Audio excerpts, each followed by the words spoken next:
Hello, this is Palico Padge and welcome back to another episode of Sleepy Sunday Let's Play with the game 8 Days. We have 6 days to get back. We are currently in New Orleans. We need to get back to London. And, well, I'm not feeling the most confident, if I'm going to be completely honest with you. It's quite a trek. Look, that's where we are. And all the way up there is where we need to get to. 6 days. Now, you've got to remember, this is back in Victorian times. You know, there is no, what, about 8-hour flight to get back. You know, you're on your own here. Now, there was a rocket ship available. I believe it was from Miami or in that sort of direction. All I know right now is the fact that we have an awful lot of stuff we can sell at New Orleans and make lots and lots of monies. So we should probably start by doing that. Oh, oil paints. Atlanta, Miami and Port-au-Prince. Driving goggles we did have. Right, so first things first, sell you for 500, sell you for 500, sell you for 500. If anything, we're going back richer than we started, which I think is good. Here, yes, sell you and you. Conch shell, that's Houston. We're keeping the picture. That's a lovely picture of me and the old boy. We've got the wax cylinders, that's worth a bit. Traveling cloak we're going to need. Evening jacket, 460 here. Don't know about that yet. Don't know. What do we have here? It's just a peppermint tablet, really. Kendall mint cake. Kendall mint cake. It's just sugar, isn't it? Right, what else do we have?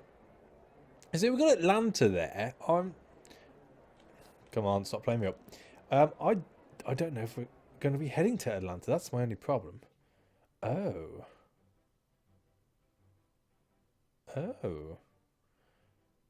I mean, we could go to Atlanta. I browsed around, my ears open, investigating the various ways in which we might continue. That's good. That is good. That is good. Let's have a quick look-see. So, we could get to Miami. They say someone is building a rocket near Miami, but it cannot be true. Realistically, that's our only choice, isn't it? We need to go via rocket. I don't think there's anything to be said in New York. No. I mean, we can go to Atlanta tomorrow. Departs tomorrow, arrives tomorrow. Ooh. And then it will be down to Miami after that. 670 miles away from Atlanta. All right, that's fine. What time's that leaving? 9 o'clock. We probably won't get chance to go to the market. Oh, it opens at 7. We may do, actually. We may do. Let's crack on. Hotel. I met Death in a smoke-wreathed red-lit bar in New Orleans as the jazz band struck up another tune. He offered to buy me a bourbon. Death? Oh, well, it is New Orleans, I suppose. Yeah, perhaps in 20 or 30 years? I threw my drink in his face. But you don't really want to be annoying him. After playing Burly Men at Sea this week, I found out that Death can be quite a depressive. I think he's got enough shit to be taken care of in his day-to-day business than having a pompous French person throw a drink in his face. Holy Mother of Heaven. I blasphemed sufficiently as some of the other patrons snickered. Death pulled off his mask to reveal handsome cafe au lait features and dark green eyes, and then extended a skeletal hand to me. A fine costume, or he gave me a fright? Well, I'm relieved, that's for sure. I am relieved. So, a fine costume, I remarked. Merci, mon cher. I am Death at our neighbourhood Mardi Gras, and I am practising my role. He took my preferred hand and brought the back of it to his lips for a gallant kiss. He flicked me a rather unmistakable look under his dark lashes. Oh, okay. To be so clearly designed by Death was unnerving. I found my feet shaking and stepped back. He tilted his face to the side. Do you find my colour displeasing? He asked with a lazy smile. Do we want to get involved here? I know it is New Orleans and you know everything's possible. The things people will do for beads, I don't understand it. I'm a Brit. I don't understand that. But hey, you know I appreciate the pictures I see online. So, not that. He laughed, low and pleasing. It matters little, mon cher. There are many white men in New Orleans who do. In spite of it, I am a free man. Death resumed his mask. I do not believe in prophecy, but the chill of his cold fingers on my face sent a thrill of fear through me. Abandoning dignity, I ran from the bar, nerves rattling like knuckle bones in a cup. Well, at least we didn't die, I suppose. That's always a good thing. Let's sneak away to the market, and then we'll speed this up a little. And then we are going to buy the peppermint tablet. No. It was oil paints, wasn't it? Yes. We're not going to Houston now, are we? So let's get rid of that to make space. We'll move that across and bring that down. Yeah, we didn't have space for it anyway. That's good enough for me. And let's depart to Atlanta. Sharpish. Sharp. It's an airline, which is fine. Yep, we'll do it. Can we go now? Oh, it's tomorrow at night. I thought it was today. Oh.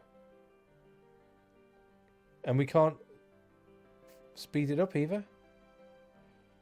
Well, that sucks. I mean, what about the rest?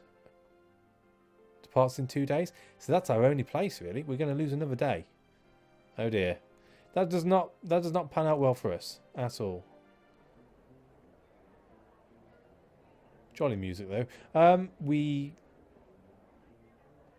can't depart, so we definitely can't depart, can we? Did I miss it?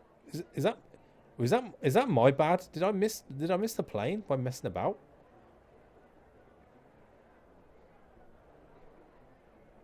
Maybe it's my fault. Maybe I missed it. Messed up. Oh dear. Okay. Let's not dwell too much on that. Let's just get to the next day and not miss the plane. We passed an anxious night. With our 80-day deadline looming, every sunset seemed to carry extra weight. We made ourselves comfortable for the night, and he's doing okay. I went to stretch my legs, but found nothing of any great interest. All right, well, let's go now, sharpish. Why does it say departs tomorrow? Why do I keep missing this?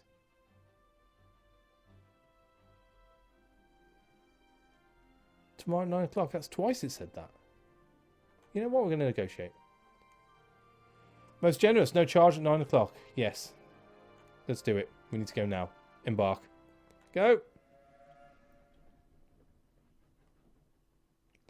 The Piedmont airline from New Orleans was not, in fact, an airline at all, but, according to its advertising, the fastest railway in America. Okay, well, I thought it was a plane, but hey-ho. Let's stay positive. We've done it throughout the playthrough. Let's stay positive. What could be better for getting us to the edge of the Atlantic? Winning our bet would now require a miracle, but we still had every chance of a decent showing. Yep. Always looking for that miracle.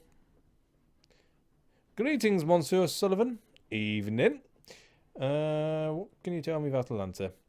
Atlanta was burned down in a fire towards the end of the war. It is not yet recovered. Oh. Well, okay. What about New York? One can also travel this way to New York, I understand. On the subject of trains, I've heard many... My uncle visited Winnipeg back when the Canadian Pacific Railway to Ottawa doubled its fare. Bastards. Well, what about Washington? One can also travel this way to Washington, I understand. Speaking of trains, I understand Atlanta is linked to Miami aboard the Florida East Coast Railway. Miami. I'm told they say someone is building a rocket near Miami, but it cannot be true. Not for me, I think. Now tell me, are you headed back to Europe? Ooh. Yes. We are headed for London as fast as possible. I've always wanted to see the Sistine Chapel. Well, you're a tease, aren't you? I only care about Miami right now. Sounds unhealthy. Great. Port Royal, maybe? Never mind that. The quickest way to Port Royal from here is via Miami. That's what I just asked. This guy, he's not the brightest. Let's face it. But if we were just, decided to go through Canada, we've got a very good distance there. We know that already. To Miami. Just get me to Atlanta, boys. We settled ourselves in a carriage with one other occupant, an extremely large man who introduced himself as Charlie Sullivan, a lad from Birmingham, who had grown into something the size of a warehouse building, who was most impressively sculptured, who spoke rather dimly, but was quite the hulk. He was dim. But was quite the hulk, with huge tracts of muscle, especially around the neck and upper arms. His moustaches were, nonetheless, perfect. Moustaches, as in plural. All right. I asked what had taken him to New Orleans. I asked where he was going. Let's see where he's going. And he replied, New York. I was boxing. I'm going home. You fought in a competition, I interpreted. There was an exhibition, he said. I won. 3rd round knockout. I gulped. However, Monsieur Fogg's interest had been increasing sharply throughout the conversation. You're trained, he demanded keenly, or self-taught? I've got a manager, Sullivan replied. He tells me what to hit. Excellent, excellent, Monsieur Fogg, confused. I want to hear all about it. I could not believe it. I sat back and enjoyed the conversation. Monsieur Fogg's into his blood sports, is he? I could not believe it. I sat back and enjoyed the conversation. He's been very sort of off with most people, so I'm going to say I could not believe it. We had seen a good proportion of the world, and here on this train, something at last had piqued my master's interest. Boxing. We disembarked a little later at Atlanta, and I sighed with relief, as though sharing a compartment with Monsieur Sullivan had resulted in less air to breathe for the last few hours. Big people do that. Right, and more right. So, we can't do the market. We can plan. I want to go... Ooh, what are you? However, indeed. Doesn't... I mean, it goes... It goes in that direction. I presume it's on its way. It would cost £4,000, which isn't an issue. We've got that money. But we do need to get to Washington. Or we can risk it and go to Miami. Negotiate. No charge tomorrow. Most generous. That's fine by me. So we're going there tomorrow. That's good. That's good. So we've got one night here, and then we're off to Miami. I'm risking it for the actual, for the rocket. That's our only chance. 3 days via rocket. I'd like to think that's doable. Guess we'll see. Atlanta, at the heart of Georgia, is a busy city with construction on every corner. Americans, it seems, do everything by hand. The Civil War had plainly left its mark.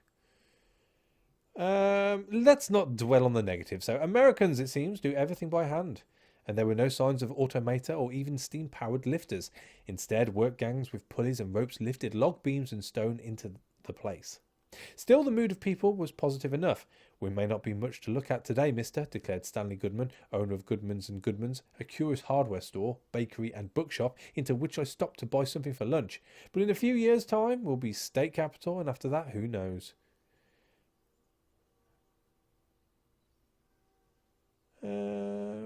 We're not. Well, he might have an answer for us, I suppose, if we declare we're going around the world.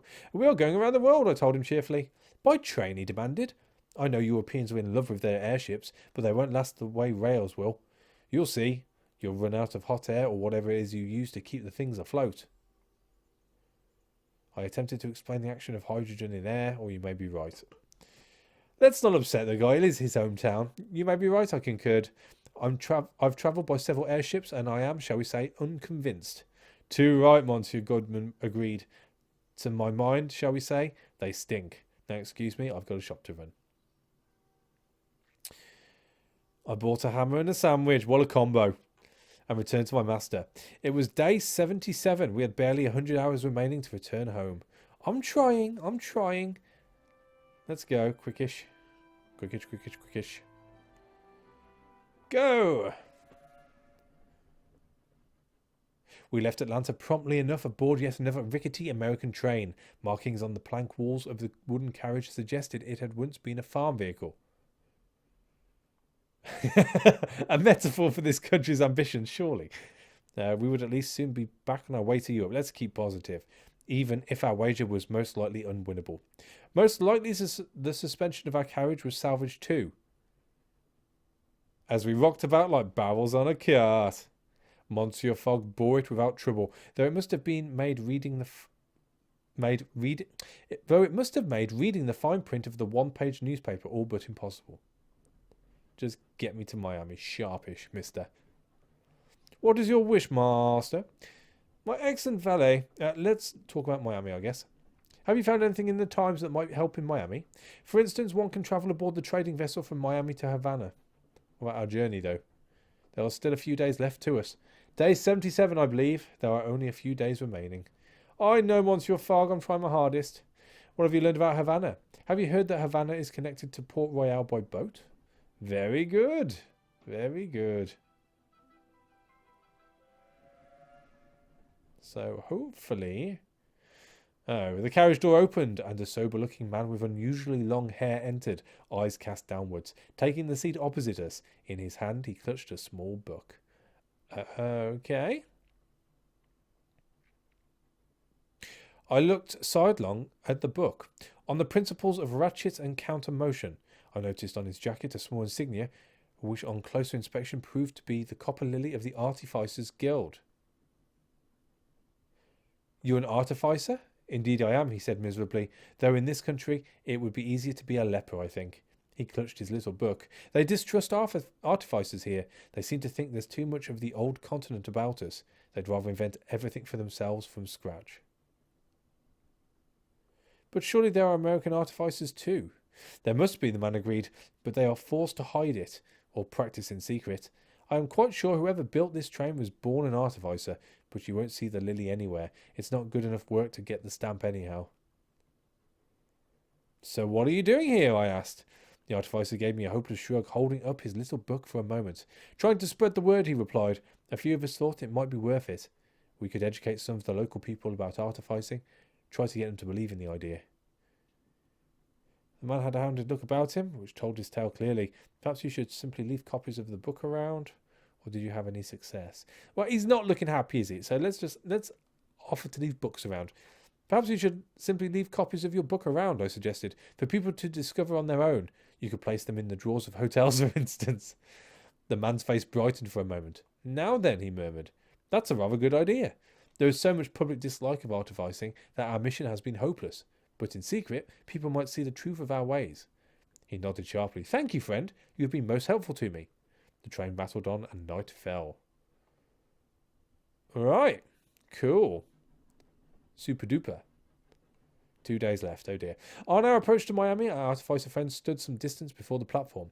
Thank you, gentlemen, he declared quite suddenly. This is the first time I have shared a carriage with anyone without being persecuted. I will take my leave now. I'm hoping he knows who's making the rocket, so I'm going to say there is no hurry, I replied, but he shook his head. We are coming into the station, he said. I would not want the porters to leave your bags till last simply because they saw you with me. Again, I thank you for your company. Without another word, the man left, and it was only a few minutes later that I saw he had left his little book behind. I picked it up and flicked through with some interest. Perhaps the man had intended it as a gift. It was hard to say. Shortly afterwards, the train pulled into the station and we disembarked. Right, we need to find the guy with the rocket. First things first, so let's sell the oil paints. Nice. Egyptian cigars. Stetson hat. American wardrobe. Valuable in Chicago. Not too fussed about. Valuable in Atlanta. Winnipeg and Washington. We're not going in that way now. Houston. New York and Atlanta. We'll pull you over. What's the Artificer's book then? A small tome entitled On the Principles of Ratchet and Counter Motion. Like he said. He was no liar. Oh, no, we're keeping that. And I think we're done. So let's have an explore around. Miami is a town of little over 300, ruled with a gentle iron fist by the governess, one Julia DeForest Sturt-Tevant, the owner of a large orange grove on the north side of the river. People talked of her in hushed tones, but there was a sense of optimism. We need to find out more about her. People talked of her in hushed tones, but much as I probed, I could not fathom the source of this depth of feeling, whether it arose out of fear, respect, devotion, or some mixture of all three. We need to explore. Walking the streets, I found an old man, sitting cross-legged somewhat in the path of passing mule carts. I greeted him with a nod. Monsieur. He squinted up at me in return. You buying a flute? You make flutes? I do now. Some are better than others. How much is your flute? I asked. Oh, he sighed. I just want some whiskey or bourbon or something to drink. I've no use for money. I don't have anything to drink, I told him. Then you can't have my flute. He tossed the scratched chunk of antler into the dirt in front of him. It was hollow, sure enough, but no flute. He had, I think, been merely sharpening his blade on whatever he had. Now get away from me before I cut out your tongue and pin it to my coat as a medal. I laughed. You cannot frighten me like some child, I told him. Can't I? He cursed quietly. Can't even do that anymore. Well, never mind. With that, he took a bottle from his jacket and drank a gulp before offering it to me. We've called his bluff. We've won. I don't know. Do we take a swig? I feel like we're getting diverted from the plan here. I took it and swigged. He chuckled. I'm a Seminole. I'd drink you into the ground if I put my mind to it. I suspect you might, I agreed. Then a smile broke across his craggy face. Not many in this town as will talk to me, he remarked. They feel bad, you see, but what their fathers all did. 20, 30 years ago now. They've mostly forgotten, but they know that we haven't. And what did they do? They killed a lot of people, the man replied rather sadly. I don't like to think about it, like any rough liquor. But, like any rough liquor, it has a way of coming back up. He shook his head sadly. They even stole this damned place's name. So we sat and we did not speak much more. I did not trouble him for transport routes, and he ceased in his attempts to wrong-foot me into misjudging him. We shared a calm moment, watching the city folk toing and froing about their day. Finally, he stood to leave. Where will you go? I asked. Oh, he replied. I married a white woman. We have farm just beyond the lake. Don't you worry about me. I'm good as landed gentry. He walked away, tumbling slightly from side to side. Had I met a true Seminole, or simply an old man with a nasty sense of humour and too little to laugh about? Could one individual ever be taken to represent a mass anyway? What, for instance, would he now think he knew of the French? Such were my musings as I returned to my own English exemplar, Monsieur Fogg. Well, we're buggered then, aren't we? Because we haven't come across anything. There's no rocket here. There is no rocket here. The rocket is a lie, and the balloon is in Washington. I'd hasten to think it wouldn't have got across there in 81. Day 81. So yeah, we wouldn't have made it via balloon. The rocket was our last chance, but alas. Nothing at all. You can close. Guess we'll plan.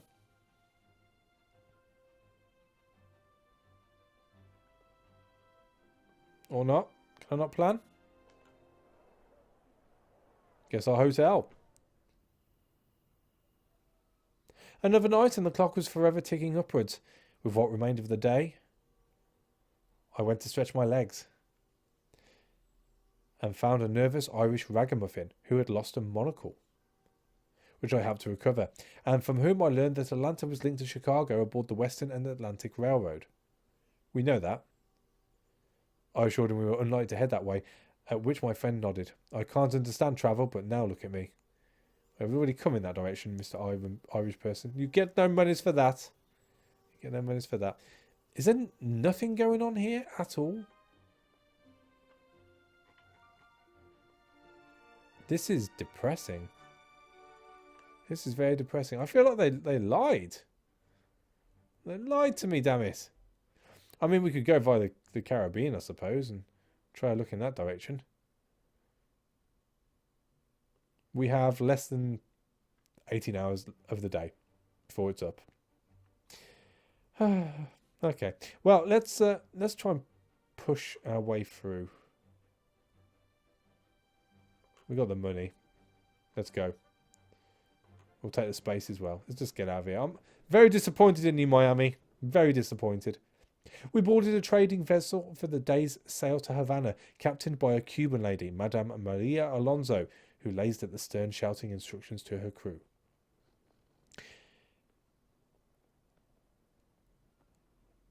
They were unthinkingly obedient, which made me suspect there was some depth to the Madame which was not apparent. and I became beset by curiosity. Perhaps the provocation would bring her qualities to the fore. Do we really want to upset her? Greetings, Capitan. Passpartout, you are enjoying our little ship? Yes. Was in Havana.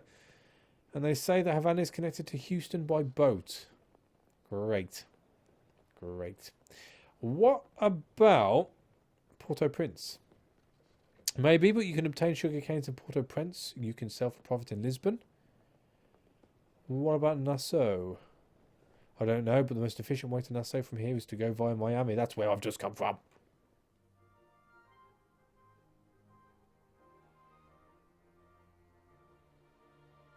Is that it?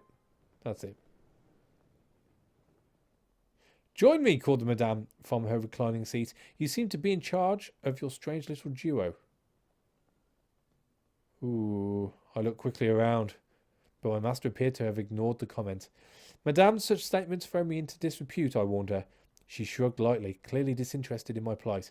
Tell me, my charming little valet, she continued, do you like the theatre? It's been a long time since I saw a play. That is very true in my own life as well, so we'll go with that. I confessed. Though occasionally on our adventures I feel as though I am in one. Love, lust and adventure, she demanded. Aggravation and tension, I told her. The bedrock of any two-hander, I think. Ha! She smiled. Havana has some of the best theatres in the world. I used to walk the stage, you know. Is that so, madame? Oh, indeed, she replied. It was playing the part of Ophelia. My crowning moment. Then I walked over an unsecured trapdoor and shattered my spine. I winced, without meaning to, and she nodded. It was rather worse than that, she agreed, but your sympathy is appreciated. I was a great beauty of Havana in my youth, you know. Now I'm rather more like a pickle, out here in the sun. Still, I do love to sail. You captain a boat, and yet you cannot move, I asked, incredulous. That isn't astonishing. Well, she shrugged lightly. A tiny movement which I now realised was probably the extent of what she could do. They are a fine crew. The sun set across the glittering sea, and the warm winds blew us gently into port. The sailors began to roll barrels of sugar down the ramp. While the captain lay back in her chair, still moving little more than one hand. I must admit I admired her command, though I did not see how it could last for much longer. So musing, we gathered our things and disembarked. Just then my master called, and I hurried away onto the shore of the island of Cuba. Alright. Well, as long as we keep heading in a easternly fashion, I'm not too fussed. It worries me that we seem to be heading into a bit of a cul-de-sac here. We have to go to Port Royal. We've got no choice on that. And it'll have to be tomorrow as well. Alright. Captain Alonso's talk of theatres had given me the wrong impression of Cuba. We found Havana to be in a sorry state, locked down by its Spanish rulers, with a voluntary we'll start that all again. With a voluntary militia patrolling the cobbled streets, slapping their sticks against the orange-washed walls. Spies, are you? One such demanded of me. We are going around the world, I told him. Are you now? He demanded in return. Spying? It is a wager, I replied. A wager, the man replied, almost shocked. There are countries on brink of bloody revolt, of civil unrest, and you blunder through them for a wager? You must be mad. So saying, he let go of my collar. Will you be in Havana for long? We could ask him. We could talk about his theatres, which would get him on our side, or we could just go straight to the point. Do you know the fastest way we could leave? I asked in reply. On a prison boat back to America, the man growled. So watch who you talk to. With that, he and his militia men trooped away, machetes slapping against their thighs as we walked, and I shivered to watch them go. As we lay down to sleep, Monsieur Fogg murmured, "Today is day 80, Passpartout. We have failed." Ugh. Do not lose heart, I advised him. Indeed not, he agreed. We must still return home, and as fast as possible. I'm sorry, sir. I have let you down. Let's go to Port Royal. Sharpish.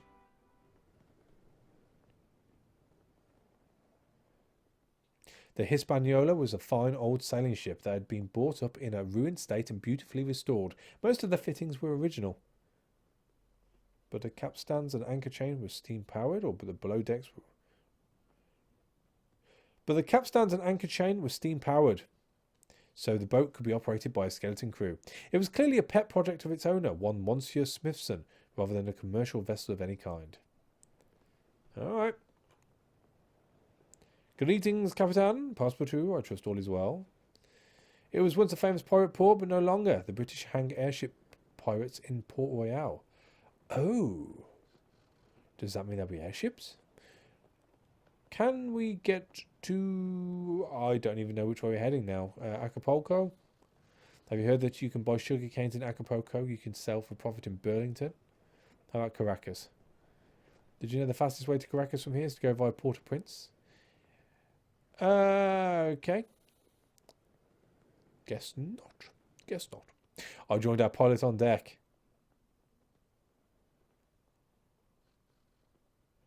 What is this boat for? I asked him as we slipped across the crystal waters of the Caribbean Sea. I worked in insurance, would you believe, he explained, as he adjusted the ship's great wheel via a small palm-held rotary device, ensuring shipments made on vessels like this. Sugar, rum, coffee, gold. I saw the figures, but not the shipments. So you came to see for yourself? He laughed. Not quite. I am doing an audit. I found a company's sheet to be in arrears, and this boat was confiscated to the value of sums owed. I simply have not returned it to my company in London yet. Oh. Oh. This is most bold behaviour, I remarked. Indeed, he nodded. I must admit I was encouraged. Incensed to my course, I narrowed my eyes.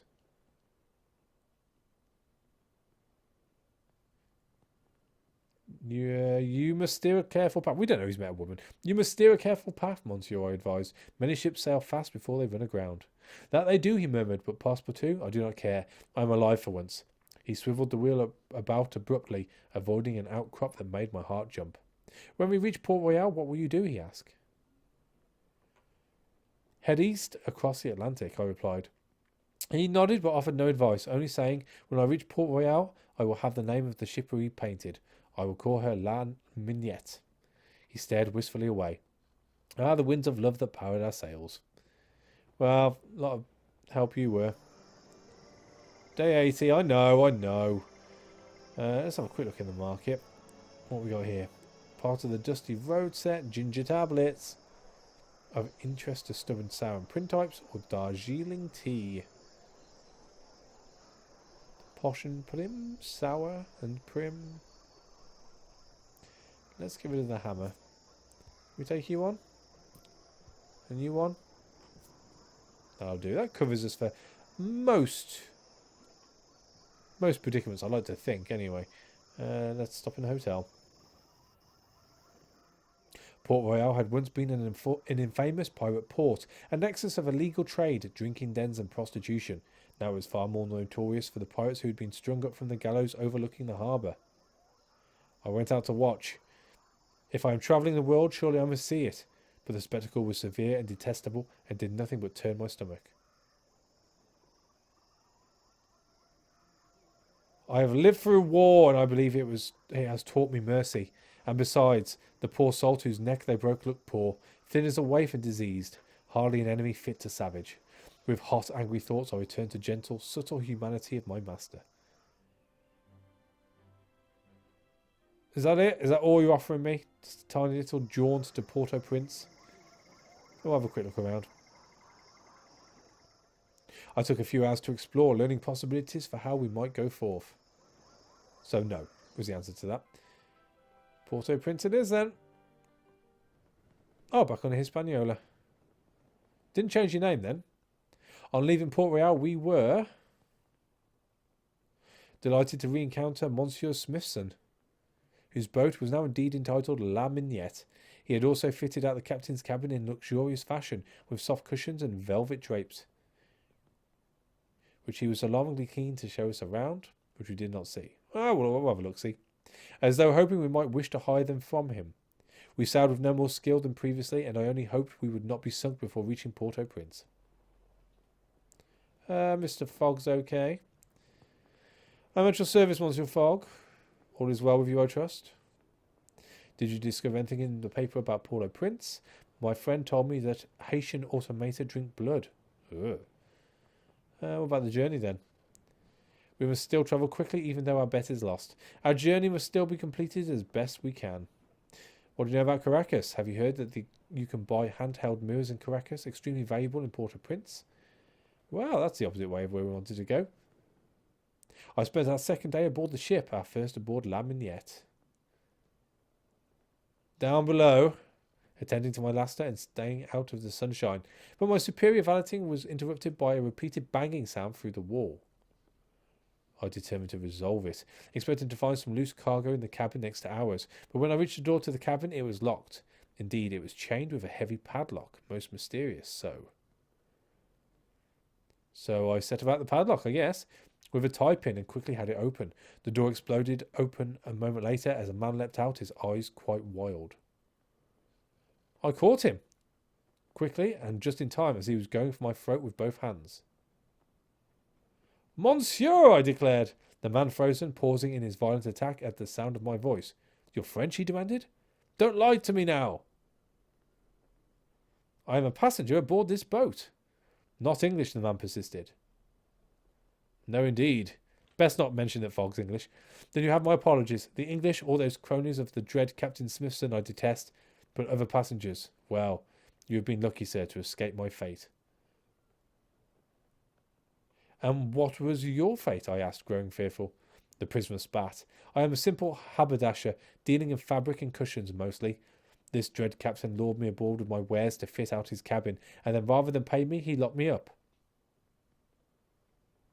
I fear the sea has gone... He comes across as a bit weird, let's face it. I fear the sea has gone rather to his head. There is no excuse for it, none! The freed prisoner dropped his voice to a ready whisper. Do you realise?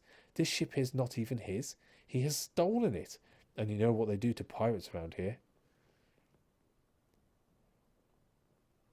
Do I want to report him? I might get the boat. He hasn't done us any favours, and he's charged us for the journey. We must report him. I don't want that, the man squeaked back. I don't care about his boat. I just want to go home to my family. No one needs to be hung or locked up. Then he gasped and began to violently shake. I'm getting bored of this guy. He's not with us. So I turned around, knowing that what I would see. There was the man's nemesis, the dread Captain Smithson, entering the passageway with a bottle of rum clutched in one hand. Passpartout, the captain cried, clearly a few sheets to the wind already. What are you doing? A little auditing of your own? It was clear he had not yet seen the open door.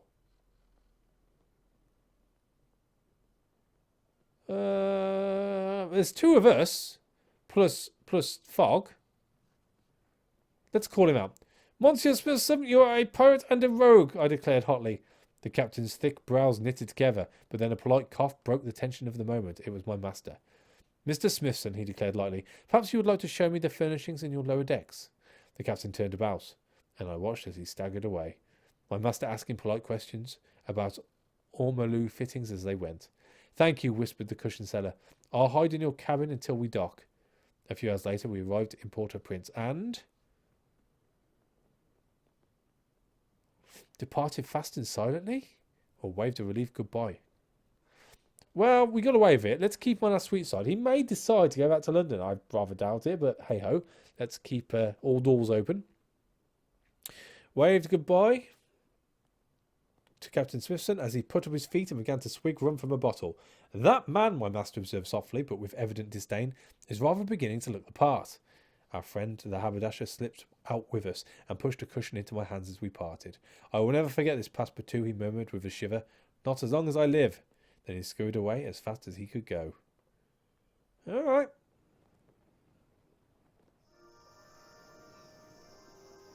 Well, this is bad. We were actually hemmed into a corner. Haiti had the distinction of being the only nation in the world established as a result of a successful slave rebellion. From that small start, the nation had progressed beyond anyone's wildest imaginings in the last 10 years, spreading its influence across South America and the Caribbean. The source of Haiti's newfound wealth was evident on the streets, or it was a success story and a warning. Let's go with evident. It was the source of Haiti's newfound wealth was evident on the streets of Port-au-Prince. Their living animal automatons, the Zanimoto.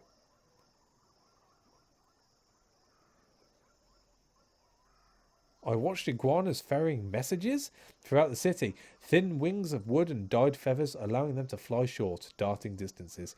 Instead of copper and iron, Haitian automata were made from organic materials, bone, bright coral, pale wood. I had never seen such creations before.